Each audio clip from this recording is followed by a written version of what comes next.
मोदी जी के ही साथ है।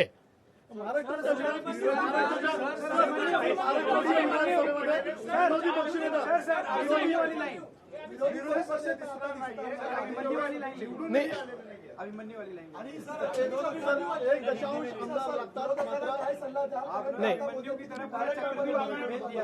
ऐसा है, मैंने पहले ही कहा था कि मैं आधुनिक अभिमन्यु हूँ, चक्रव्यूह को भेदना जानता हूँ।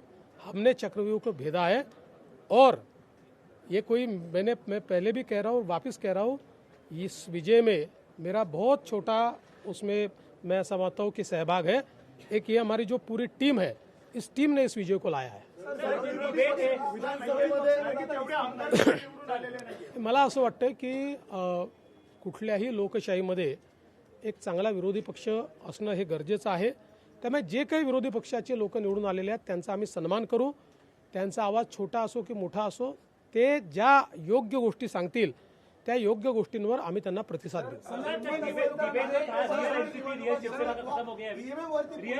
पहिले मराठी हो जानो फिर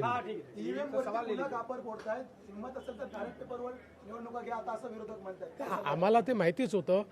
जर झारखंड मुक्ती मोर्चा जिंकला तर तिथलं ईव्हीएम टॅम्पर प्रूफ परफेक्ट एकदम जनमताचा कौल लोकशाहीचा विजय। आणि महाराष्ट्रामध्ये हे धाराशाही झाल्याबरोबर लोकशाही खतऱ्यात आलेली आहे। ईव्हीएम प्रॉब्लेममध्ये आहे, ईव्हीएम टॅम्पर झालेला आहे। मला असं वाटतं की कुठेतरी अशा परिस्थितीमध्ये आत्मचिंतन केलं पाहिजे आणि खरी कारणं काय आहेत। मला काही त्यांना सल्ला द्यायचा नाही आहे, मी तेवढा मोठाही नाही आहे, पण कधीतरी त्यांना खरी कारणं काय आहेत याचा विचार करावा लागेल।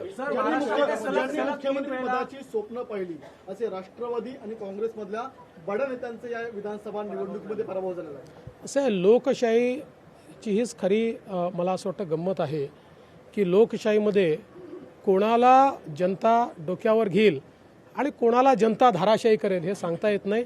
या निवडणुकीने पुन्हा एकदा ते दाखवून दिलं आहे। राज्याचे मुख्यमंत्री सवाल आहे सर, इतकं मोठ्या प्रमाणामध्ये यश मिळालेलं आहे। मागच्या वेळेस दातृत्व दाखवत भाजपाने एकनाथ शिंदेना सीएम पद दिलं।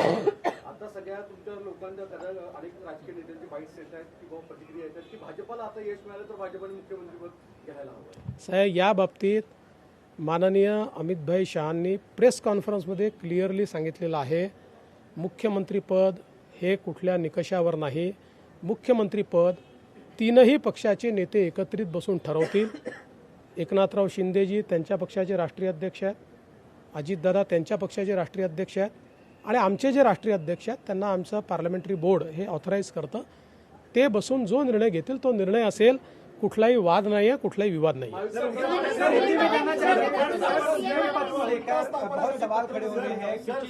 देखिए, कोई सीएम पद क्या बीजेपी के खाते में? सीएम पद के ऊपर कोई भी विवाद यहाँ नहीं होने वाला, क्योंकि पहले दिन से ये तय है कि चुनाव जब संपन्न होगा तो चुनाव के बाद तीनों पार्टियां मिलकर इसको तय करेगी।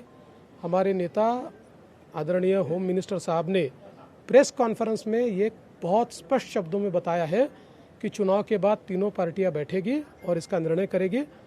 अभी मैं ऐसा मानता हूं कि हमारे एकनाथ शिंदे जी उनके पार्टी के अध्यक्ष हैं, अजित पवार जी उनके पार्टी के अध्यक्ष हैं और साथ में हमारे पार्टी के जो राष्ट्रीय अध्यक्ष हैं उनको हमारा पार्लियामेंट्री बोर्ड ऑथराइज करता है। तो ये लोग बैठकर एक उचित निर्णय करेंगे, हमारे वरिष्ठ नेताओं से बातचीत करेंगे, हमारे पार्लियामेंट्री बोर्ड से बातचीत करेंगे। जो निर्णय होगा वो सबको मान्य होगा, इसमें कोई विवाद नहीं।